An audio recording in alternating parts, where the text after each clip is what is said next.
when you're the one who's working, when you're the one who's sacrificing your bursary at university, when you're the one who's sacrificing your salary at that beginning point, are there any thoughts? Are you having any conversations with your parents directly around, okay, what are we all doing to get, any of your siblings educated? Or is it just something that you're doing and you're not talking about it like at all? It's just happening. It's a very sad story, sad thing, seeing your parents, they are there and they're helpless. And your siblings are there, they need help.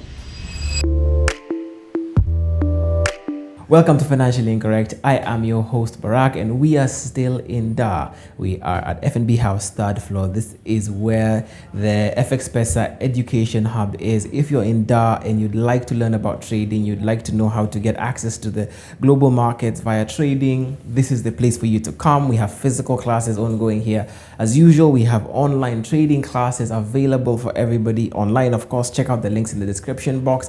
FXPesa is your perfect partner. They will teach you. You will have a demo account so you can learn how to trade to make sure you don't lose money, and then you can create an account and go live and actually create avenues for your money so that you can have a wider and more diverse investments. Today I have with me none other than Jacqueline Temu, who is a financial educator and a financial management consultant, personal financial management consultant right here in Tanzania. Welcome to Financially Incorrect. Thank you so much. You're telling me this is your 20th podcast episode, experience with media and podcasts, so you're not nervous at all? Oh yeah. Yeah. What do you speak about mostly when you're coaching people or talking to people about personal finance? Personal finance is very personal, and people have different problems about personal finances. So it's very important for everybody to understand their needs and be able to articulate their problems. Yeah. So it depends with the podcast. Others are talking about budgeting, the other one talk about debts, the other one talk about investment and all that. So It's a mix of those. They're all making the personal finance management. Okay. Mm-hmm. I mean, from the conversation that we're having even before we got on camera, you seem very passionate about trying to increase the financial literacy rate in Tanzania. What do you feel is lacking more than anything else right now in the space?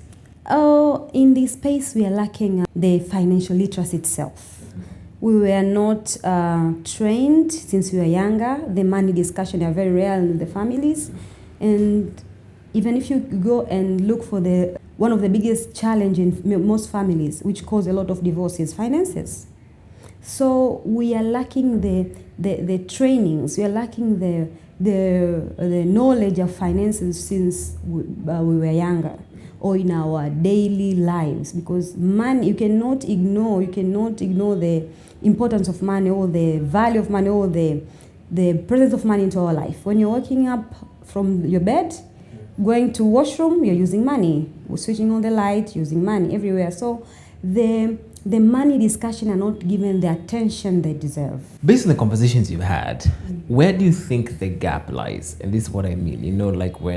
When you're raising a child or when you're growing up, you're taken to school to learn and you have education, right? Even when you think about the way, I guess, people become adults, you're taken through different learning spaces on different subject matters. So why is it that the money one isn't automatic, that kids aren't automatically put through financial education? Why do we just assume everybody will, figure it out for themselves? I think it's culture. In our culture, when somebody is talking about money so much, people see him as a very greedy person. Is he human? So in so many families, money discussions are avoided. And money discussions are very sensitive.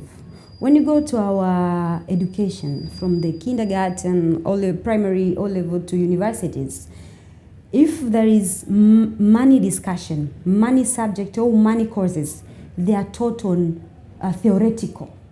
I'm a coach. Imagine I don't have any background in finances, but I am coaching people with the degrees and masters and certification of finances. They have gone to school studying finance. They are CIP certified accountants. They have master's degree in finance and investment, but still they are lacking financial literacy. They don't know what to do with their money. They have gone to school studying about it, But the study was not giving them the practical, the real life examples. That's why, imagine in my table now, I have cases with people who have, someone is paid 10 million Tanzanian shillings, but she's swimming in an ocean of debts. Imagine, 10 million is not a small amount of money, Tanzanian shillings. Yeah, we'll do that, we'll convert it, but it's not. Yes, it's not. It's so many people's dream to be given 10 million. Yeah. But that person is given that amount on a monthly basis. Yeah. And it's so fortunate that it's not all taxed, because some the other money is given to her without being taxed because of it is transport, food and all that. So take home is like 8.5 million. But that person is having debts 160 million debts. And to my surprise, when I was trying to diagnose that case, that person is not having any liquid asset or physical asset. So she was not even able to show me a piece of land that she bought with the money. She doesn't have a car. She doesn't have money from any money market fund or any other. But she has those debts. So where's the debt from? What's the debt? She was living the life beyond. That is the biggest the 10 million that she's getting. Above what she's making. One of the biggest secret of money when it comes to the laws of money, when I'm teaching personal finance management to people, there's 3 important laws they must know. Number 1 is paying yourself first. That's what I want to discuss about. Number 2. The second is breaking the Pecky-Sons law. The Pecky-Sons law states that you should live below your means. You should not spend more than you're earning. You should not spend what you're earning. No, you should spend lesser than what you're earning. Because it is believed that was written in Dangote, 10 Commandments of Money. It is believed that you can live your life spending 70% of your earning and be comfortable in your life.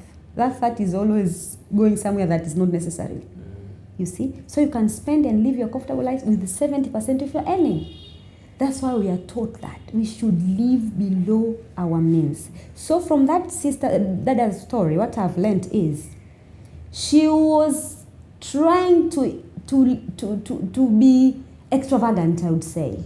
She didn't want anything to wait, because there is a lot in life. You cannot just service everything comes your way. You cannot just pay everything comes your way. You cannot just please everyone. That's why this thing, if something needs money comes to you, it was not in your budget, you have to ask several questions to yourself. Is this important? Is this urgent? Is this urgent and important? Can it wait? And if it is more important, it is urgent, you go back to that rule number 1. You should pay yourself first. In each of your income you are earning, at least 10% of that is for you to keep. That money has to be somewhere and has to save you when you need it. I'll ask you a question. And this question I always normally ask my people. You have been working, right? Yes, I have. Making a lot of money, right? I've been making, I don't know, it's a lot of money, but I've made making money. If today the source of your active income stops for some reasons, for how many days, how many months, for how long will you be able to sustain yourself and your needs using your savings? Probably a year and a bit. Congratulations. Yeah. You have made it. Majority of people who have been earning a lot of money, they cannot sustain themselves even for a month. They have no emergency fund. No. They don't have emergency fund. They don't have anything. Okay. I have an interesting, more philosophical question. A question that doesn't really matter in the grand scheme of things.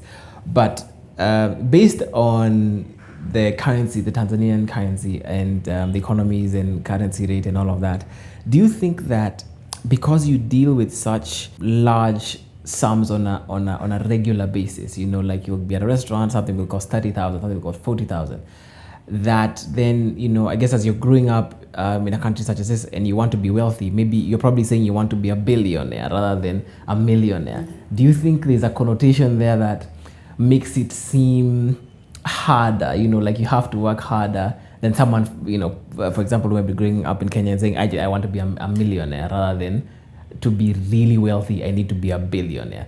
Do you think there's any I don't know, just any interesting analogy there that affects a possible workflow or work ethic or just people, the way people see the world? What I would say is it is possible to be a billionaire. And being a billionaire has nothing to do with what you are earning. I've seen people earning a lot of money, but they don't send their money to work. Because what will make you a billionaire is not you working every now and then. It's you sending your money to work. Let that money generate more money every now and then in your sleep, in your what, so that you can just be a billionaire. It is possible, however, people see it is impossible because they don't know the whereabouts. Okay. They don't know where to start. They don't know where to invest. They don't know how does it work. Because there is law of monies. There is rules. There is ways how to do it. And it is so unfortunate. They are written in the books that a lot of Tanzanians are so lazy to read the books. We don't want to read the books. We want the easy go, easy come and go. So we majority don't know. But for those who knows and live the rules, it will just a matter of time. So did you grow up in this sort of similar household that, you've talked about, no conversation around money, no education around money. So is that the same sort of household that you grew up in where you had to figure things out for yourself, or were your parents, did they have conversations with you? It is so unfortunate. I was not taught about money when I was growing up. I am the firstborn to a family of 4. And it's so unfortunate, when I was starting my secondary education, my dad started to got some challenges in his work. So things were really tough. So I was not taught, but life taught me. Because when I was growing up, and my dad had no job that time, so I was given a very little money. And that money was supposed to sustain me because there's no any other option. So I learned hard way. I am the one person who would come from university to home because I was studying in different region. So the university upkeep allowance was supposed to sustain me during university time and during the holiday, giving me fare going back to school and coming back home, sustaining my leave all that time and going back to school, waiting for another boom. So it was life. And the most interesting story is I managed to pay school fees for my young brother using the university upkeep money. We call it boom. How much was the boom? 5,000 a day. 5,000 a day. Yes. So in a semester it would be... That was back in 2009 to 2012. So 5,000 a day, a semester would roughly have 90 days thereabout? Yeah, it was like 500 in 3 months, I guess. Okay. So how would you budget that 500 for it to be enough to take you, bring you back, and pay for your brother? I didn't have any other option. That was the only option I had. If at all I couldn't pay for my brother's school fee that time, he would have dropped off the school. And I was not ready for that. Because as I told you, my parents were going through difficult times. And I was the only option. So what I did was budgeting the small money I had. I had to let go of the old fancy food at university. Imagine that age, going to town, eating the nyamas and all that. So I was very strategic, eating very, very local food around, buying some breads and chapatis in the restaurant, coming to my room and just boil water for tea and all that, so that I could sustain my young brother. Because I didn't want him to drop off the school. And there were no option at that particular moment. So I had to be a mother before I became a mother. Yeah. And how long did you do that for? For 2 years, because for 2 years when I was in second year and the third year. And when I got my job, I just spent 1 year to establish myself, at least buying the bed and all that. The second year on my job, I took him to university, whereby he started his certificate. So I didn't have money. I was paid very little, and I had this merry-go-round, the michezos we call here, merry-go-round, when you contribute money giving someone. Yes, so I used those, the chamas, to take money and paying for his school fees. And so fortunate, when I was working, after that 1 year, the last one also he had finished his school, so there were 2. My job was paying a very little salary. How much? It was like 400 that time, 400,000 shillings. Okay. But I had an option. I had a chance of getting a bonus of 1 million every month. Every month. Oh, what was the job? A banker. Okay. Yeah, it was one of the bank. So how would you get the million? What would need to happen for you to get? If you just work on your terms and like normals, you will get 400, but you are given 200 account to open as an accounting opening officer. So if you reach that, you get, the more account you get, you make, you open, you get more money. So I was unstoppable. I did all I could to surpass. To get everybody, as many people to open accounts every month. It was a bank in a new city, so nobody knows about the bank. I'm a very influential, can influence my friend. You are a sales... A person, yes. I was born that. So I used to make sure that I push to get that because I had two people. So I couldn't raise the money that simple, so I used to the merry-go-round. After some times of seeing the merry-go-round is not so worth it because somebody lost his job on the process while he was already given the money. So he couldn't pay back. He has a very good intention, but he doesn't have a job. So after that, I developed Chama in that city because I used What city was? It was Mwanza. So I used to see my mom doing the chamas in my home. They are contributing money and all that, and I saw that is more advantageous because you get the interest. You know then the merry-go-round will give you exactly your money. Yes. But the chama will develop the interest. Yeah. So I decided to do that. So whenever I need money for school fees for my young brothers, I go to the chama and take a loan. Yeah. Okay. And the most interesting story is I've managed to do one chama for 7 years, and we came from contributing 40,000 up to giving each other 50 million loan. Right now. How many people? I have like there's this one with few people, like 5, and there's one. The other one is like having 20 people, consistently for 7 years. Yeah. Okay. Mm-hmm. So essentially there was a lot of sacrifice that you took during those periods. Is there any, or was there any resentment, or do you think there might be any fear of resentment around the sacrifices you've had to make? And for so long, it sounds like, I mean, from second year in university up until, sounds like what, your fifth year probably still working, all those choices that you've made, is there any resentment at all? Not really. Yeah. But there is a lot of sacrifice. Once I lost my 10 million in one of Chama's. How? What happened? 10 million? 10 million, because we were contributing and giving each other's our money in the end of the year for 3 years consecutive. After 3 years, we sat down and say, if you want to grow, you cannot take money every now and then. So you should at least let the money compound, let the money so that we can grow our investment and all that. So we reach a point where we could give ourselves each other's at least 10 million and the likes. So mind you, you are given 10 million and your contribution is maybe 5. So or you're giving 20 million and your contribution is only 10. You have to get a guarantor. Yes. Within the same chamas. Yes. And a friend came to me, wanted me to guarantee her. I did. She went to grow onions. That year there was a heavy rain. So everything she planted and grew, we had swept off with the water. So she couldn't the loan, the 10 million. So as we speak, I lost the money. And so unfortunately, she lost her job. She was willing to pay, but she couldn't. Yeah, that's a difficult position. You see? Are you going to kill somebody because they have not paid your loan? So through those, through the ups and downs and all the lessons, I have learned and I've been improving the existing chamas every now and then, trying to reduce the risk. Because to be honest, you can that is using other people's money. You can imagine the chamas giving you maybe 20, 30, 50 million with only 10% in 5 years. That's a good money. Yeah. But it is not easy to be there.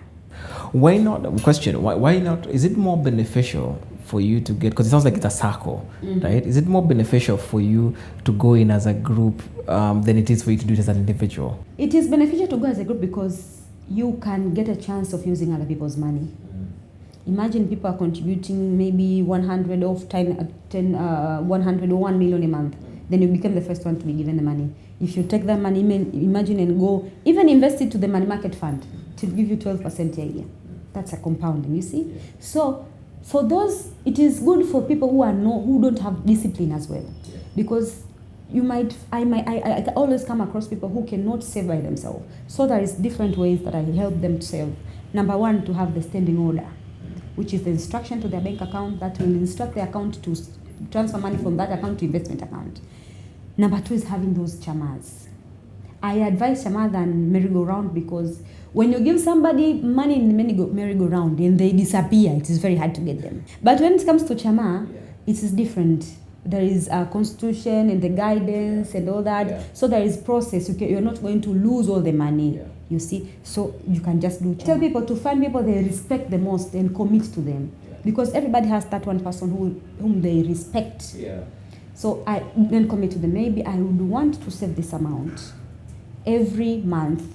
So please allow me to send this notification and allow you to, so you have the accountable partner. Okay, I have a question around being a sibling and educating or working to have your siblings educated, right? I've had the privilege of, that's not a journey that I've had to walk. My mom has been able to have all of us educated, thank God.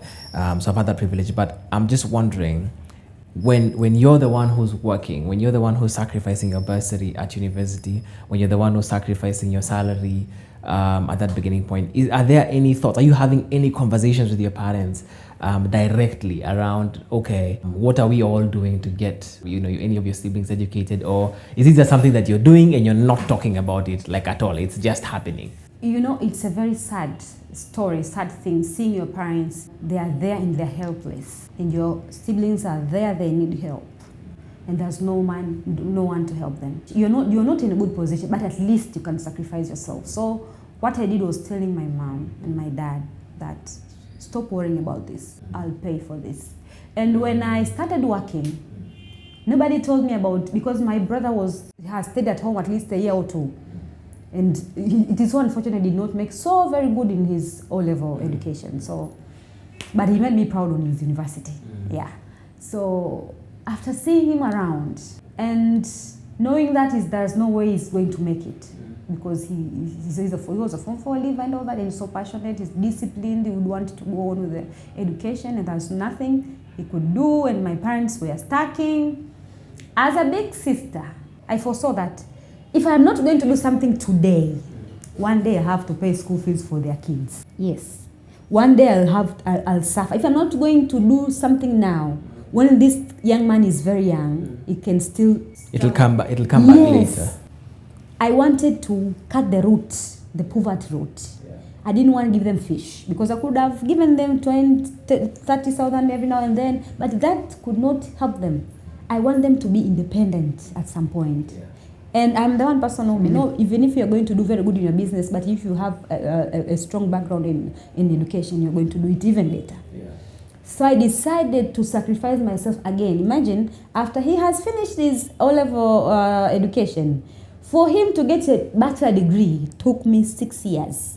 6 years. Certificate 1 year, diploma 2 years, and bachelor degree 3 years. So it was a whole project. If I tell you it was easy, I will lie. Yeah. I had to cry sometimes when taking shower. Things were not smooth every now and then. Yeah. When he was going to his first year, I lost my job. And he was, as soon as he started his first year in university. Yeah. It was one day that I was a very diligent person, hardworking. But one day, we woke up going to work, and we found out, after lunch, we found an email. I was an operational manager in that, it was also a bank, that for some reasons, high cost and all that, they just decided to close some of their branches. And so unfortunate, my branch was one of them. So it was supposed to be closed. That's why I've asked yourself, just in case your job is going to end. Sometimes nature can decide on your behalf. Yeah. You might not be a bad person, you might not even steal, not have any insubordination issues and the likes, but sometimes nature can decide on your behalf. You might lose your job without you contributing to it. Yeah. So when the job had gone and he was studying, God provided. I got another job in 2 months. And in those 2 months, you had enough to sustain. Yes. I already paid for the first year. Yeah. One of the rescue was me paying the whole year school fees. A prior. Yeah. Yes, prior, because I didn't know what would happen in the middle. So I used to pay prior. Yeah, you finished. Yes, I finished. Now struggling for when he's going to another year, I had the whole year to prepare myself for that. Okay. Yeah. And what would that look like for you practically? Because theoretically, yes, I understand paying things in advance, but what are the things you're sacrificing on for you to be able to have? Because at some point you say you're also doing this now for your other brother, so you're doing this. So what are the things you're sacrificing on and you're not doing? My friend, I didn't go to partying with friends. Sometimes I was not able to buy myself new things that I wanted. I was working extra. Before the job was gone, I was, because even salary and bonus was not enough. So I was doing small businesses, selling the handbags, the shoes and all that from Dar es Salaam to Mwanza. Then I expanded going to Kampala. Mwanza and Kampala is a bit near. So I used to go Kampala, taking the bed sheets, the trousers, selling to my the fellow staff in the office and all that. So at least I had something else going on.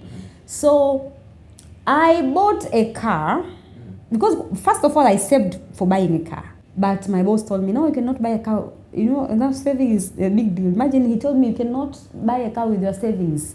Because you are an operational manager, anything should happen, you will say you are the one who stole the money. So I had to take a loan. That loan, I bought another car, which was a business car, you see. We call them Kirikou, Suzuki K. So that money, that car was going around giving me money. So that car managed to give me the monthly installment from that loan I took from the office. So I had that loan, which was serviced by that car, and I had my other businesses.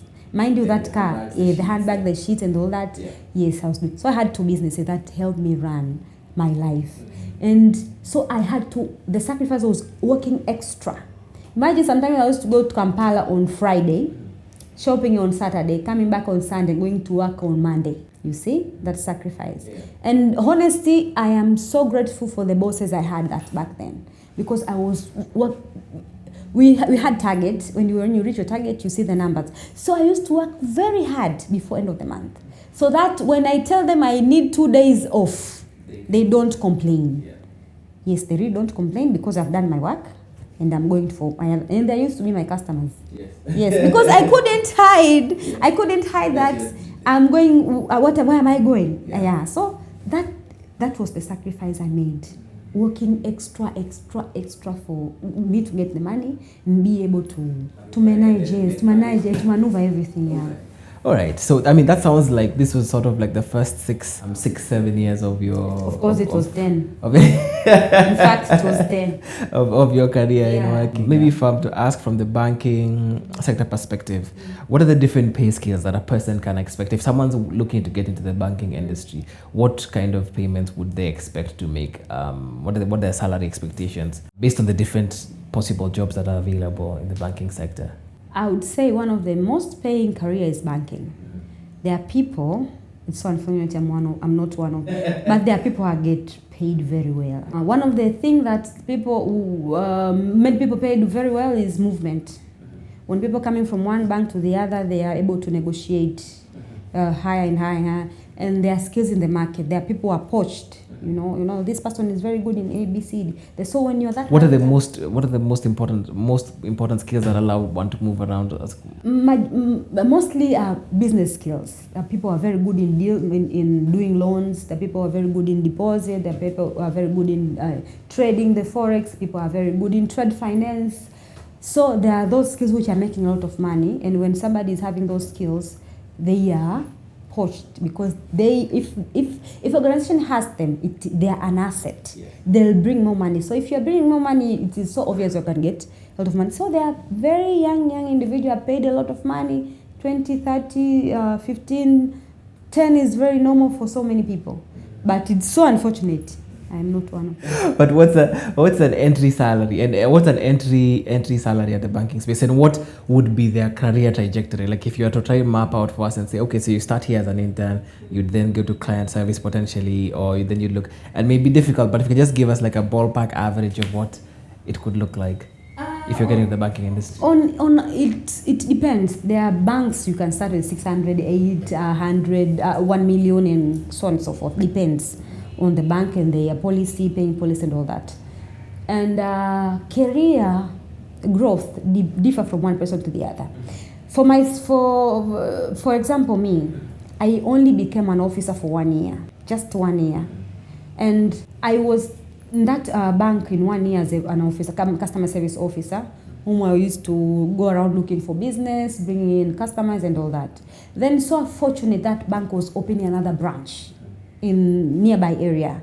So we did an interview. I went for an interview and I passed. I was not qualified for an interview because I didn't have even 2 years on my career. But because of the capabilities, the skills, the passion and energy and the way I dedicate myself, they have given me the job. And because I was given the job, considering that I was not even fitting in because of the criteria, I had to do extra. I gave it all. And after 3 years, that was one of the biggest branch that bank had. So sometimes you might find somebody entering in a job in a bank, and they can even retire in the same position. Some might go and excel, grow exponential, moving from one bank to the other and all that. So movement, building their capacity, careers, going to some courses, equip themselves with knowledges, knowing where the market is going, because bank is evolving every now and then. The skills needed in 10 years back, they are not the ones needed now, and they will be not the ones they will be needed in 10 years to come. So all that, so for those who will be able to move with the speed, they're always benefited. We come back to your money journey. So in this 10-year period where, like you're saying, you're educating your siblings, educating your family, what's the thing that allowed you to do it so selflessly? I know you've said that there was a thought of, if I don't do something in the future, I'm the one who's going to have to cater to their families. But on a everyday perspective, what allowed you to just keep going? I had pictured a big picture. I had vision our life, and I know there was no shortcut. And I always told myself that I am not going to do this forever. It is something that I am supposed to do for a shorter time. I'm just building now. So let me sacrifice this now, knowing that one day it'll be done. When we will be able, all of us be able to take a flight to go to Paris with our families. When we will be there helping each other, helping our parents, impacting the societies, I'll be happy that time. Okay. So let me do it now. Yeah. Because you have not done anything in this world if you have not impacted someone. And Waswahili husema, ibada njema inaanzia nyumbani. Charity begins at home. So I have to start building from inside. From inside. Okay. And I'm seeing a ring on your finger. So do you get married in this 10-year window? It is so fortunate. Yes. I had plans. Understanding the nature of my family, I had promised myself that I will get married when I finish paying this last school fees for my brothers. Oh, so even the financial element was directly impacting your potential relationship or your potential... Oh, yeah. What was the reason behind that?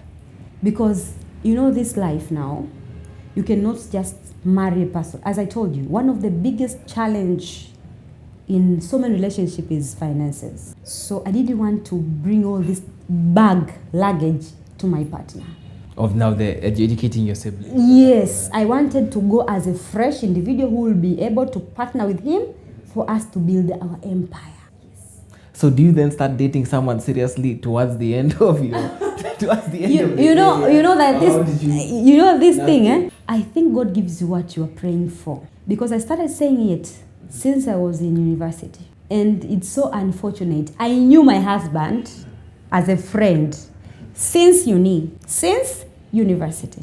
But we got married 10 years later. But throughout you were friends? We were friends. We dated just 1 year, got married. Imagine dating in that 1 year that my young brother was finishing his school. So we got married when? He was done. Yes. And did you tell him, did you tell him that part of the reason or a big factor in why you were not going to progress the relationship was because you wanted your brother to finish? It is so unfortunate. He was a very good friend who knew me, my family, my story. So even if I didn't want to tell him some of the things, by default he knew them on the process. Yeah, and I am so grateful that because he knows the story, he has been supporting me big time. Because the problem did not end the day he finished the school. So there is a lot of things going on after that. So he is my number one support system when it comes to my family because he knows. How did you guys go about your finances? From whatever you can tell us, was it do you go around the traditional model? Is it more everybody contributes and you figure it out? We discussed about our finances even before we got married. It was one of the biggest topic on our honeymoon. During the honeymoon? During the honeymoon. Not before? We discussed it before, very well, but we detailed it even more during the honeymoon. We went on our honeymoon somewhere, then we had one day discussing about our finances because it is so fortunate that he is also having some people to support in his end and mine at our end. So we know that we are blessed to bless other people. And we all have our dreams, we have our ways, we have where we want to go and all that. So we had to make things very clear, and it has helped us because we discussing our things, putting everything on the table. We always give ourselves target. We go through the target. We have money discussion and dates, finance discussion dates. So they help us. It is not so smooth, but at least we are moving very good compared to what other people going through. Because I see people, you have ABC, at least that way. And so I guess what then happens next for you financially? Do you then get to a position where now you're able to invest and where you're able to have disposable income that you can invest? After they have finished the school, I started my family, we started doing, me and my husband started our own arrangement, family arrangement and all that, starting our businesses and all that. Then boom, I got our firstborn. As a mother, I have very supportive husband and all that, but as a mother, there is another sense a mom has. So when that child was born, something came and reminded me of all what I've been through. And I promised myself that I don't want that child to go through what I've been through. So despite the fact that we are doing an investment on business and all that, now that the personal finance journey has started there, I started making, because I asked myself, I've been making money all the way, supporting my siblings, and now they're all independent, all that. So where are they? Apart from all this, what do I have me as a person? I realized I had nothing. And I couldn't blame myself that I was not getting a lot of money. No, at least the little money I got, I was in a good position, at least saving even 100,000 per month, but I didn't have. I recall how many times I got lump sum from the Chamas. The time that I finished this paying for school fees. Where is the money? Where did the money go? I realized my money collected from all that year, all the year and all that did not last 24 hours. Because when I got the money, it was this. The shangazi kameza shoka, the problem, somebody is sick, the ukuta umedondoka, and all that. I mean, but did you not get any possible answers from the fact that you had been paying all of these fees or paying all of these things? That didn't give you any, it didn't show you where the money was. That gave me justice for the year that I paid that. Yes. But imagine that when I was asking that question to myself, it was 3 years after finishing paying this. I see. So it had been a period since you had last paid. So, and it is so fortunate that time I was asking myself that question. I got a job which paid 3 times more than the first job. Yes. You see? And where is the money now? Where did the money go? And provided that you are doing business, you are contributing business, but still there is a need. I asked myself, what if this happened to us now? The losing job, like the one I lost my job, I told you, yes. And now we have a child. What is going to happen? So I started searching for myself. And I told myself there's something I don't know about money. I might be very good on finding money, looking for money, but how to manage, multiply, I am missing some skills. Then I started studying, reading, listen to podcasts about finances, searching for finances. Where can I invest my money? How can I grow my money? How can I financially? Because I had to ask myself, what is my motive? Do I want to work until I reach 50, 60s? No. Do I want to struggle about money all my life? No. I asked myself, what do I want? Something told me you need to be free. Sometimes Waking up without worrying about what you're going to wear, what you're going to eat, what you're going to, the bills and all that. How can I achieve this? So I had to give myself a thorough thinking on how can I live freely. I don't want to worry about you're waking up worrying about the school fees. Oh God, what is going to happen if today I don't have this job? What if triggered me a lot when I became a mom. Because seeing someone there calling me a mom, my property, that is, we are parents, me and my husband, we are there responsible for everything, but I didn't want to fail my child, because at some point when my dad failed there, my mom was there. So I said a mom should be a backup plan. Just in case of anything, you as a mom, you're supposed to have something. So I started having this discussion, listening. I listened to a lot of recorded YouTube channels talking about money. I couldn't sleep.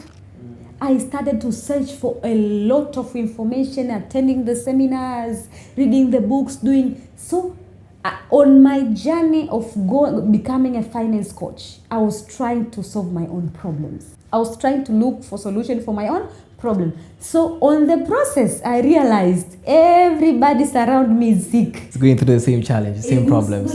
And that time I'm employed, but also I was doing the utensils. I cannot stay without a business.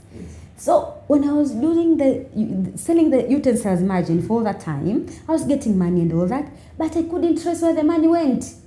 And I was making a lot of money.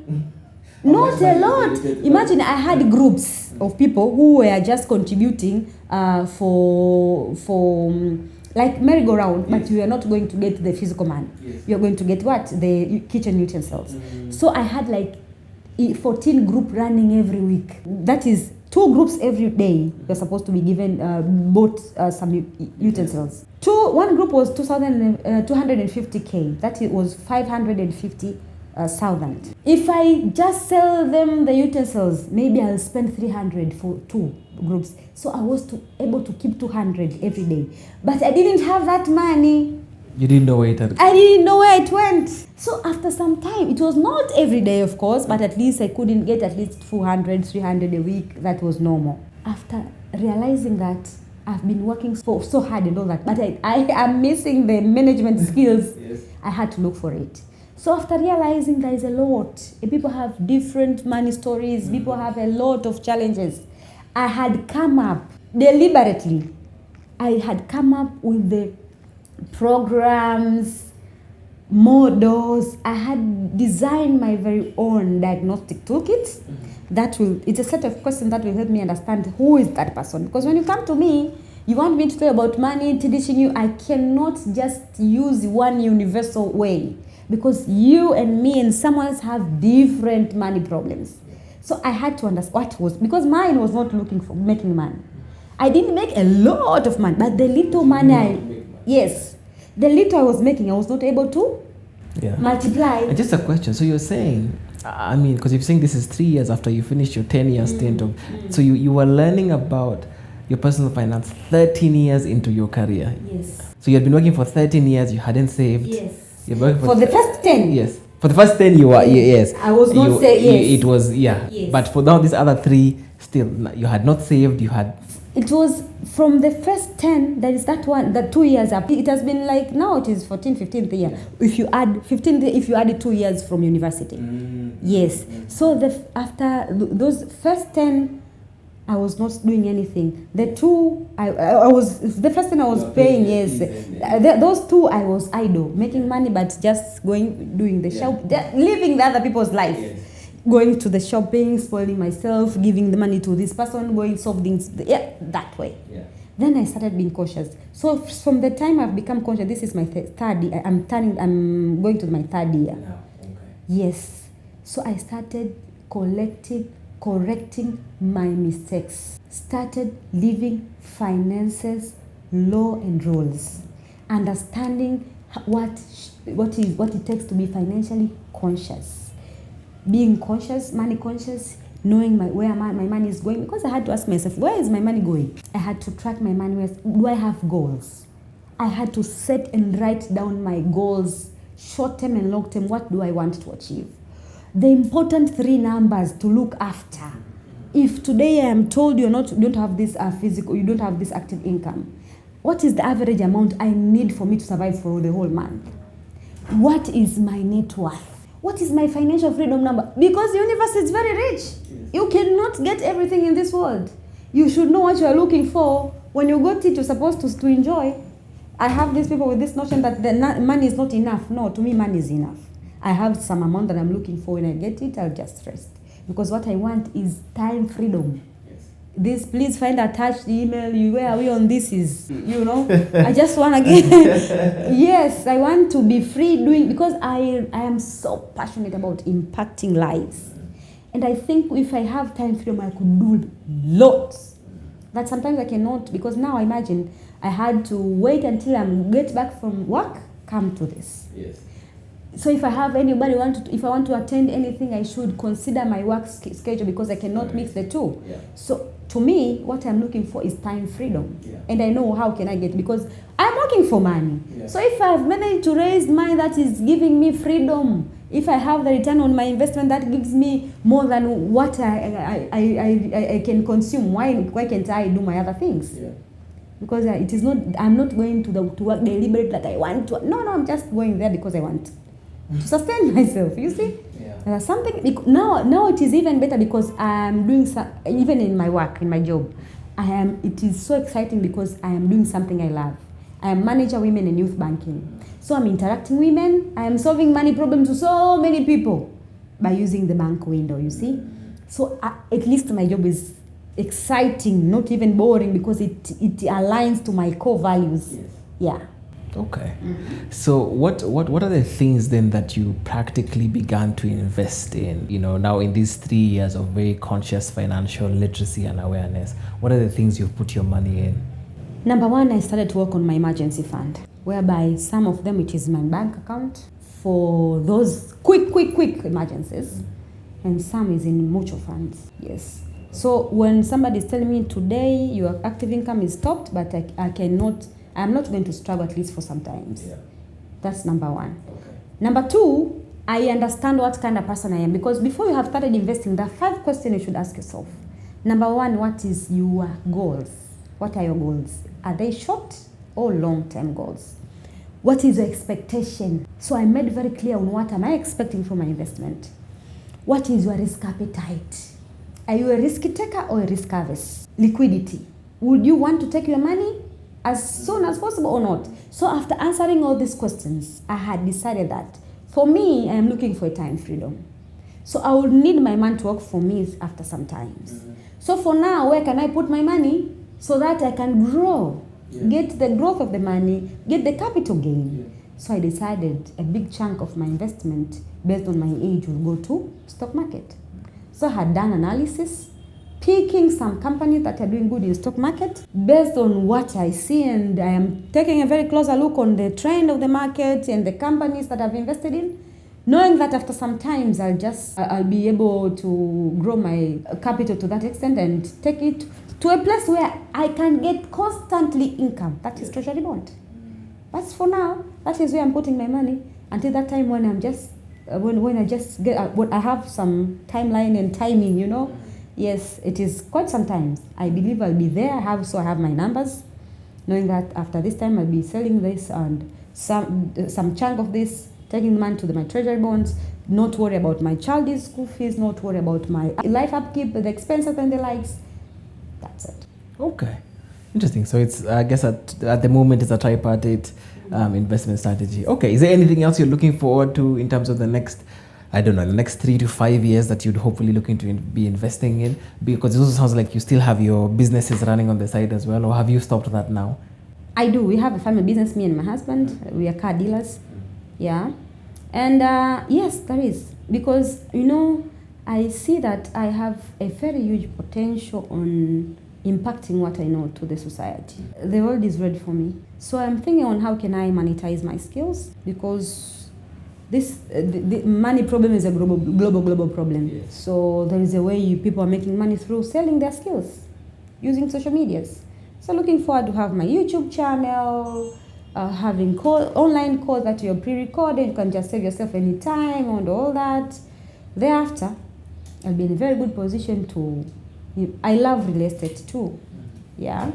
So when I have that, I can have my real estate. Yeah. Okay. And I guess just as we wrap up, just to finish up, so what are your brothers doing now? He's doing. He's employed somewhere, but also he's doing his 2 businesses. He's selling the shoes somewhere, and also he's a very good chef. Yeah. So on weekend, he just prepare some meals, supply and all that. Yeah. Yeah. I am happy where he is now. Yeah. And I see him very far. Yeah. Okay.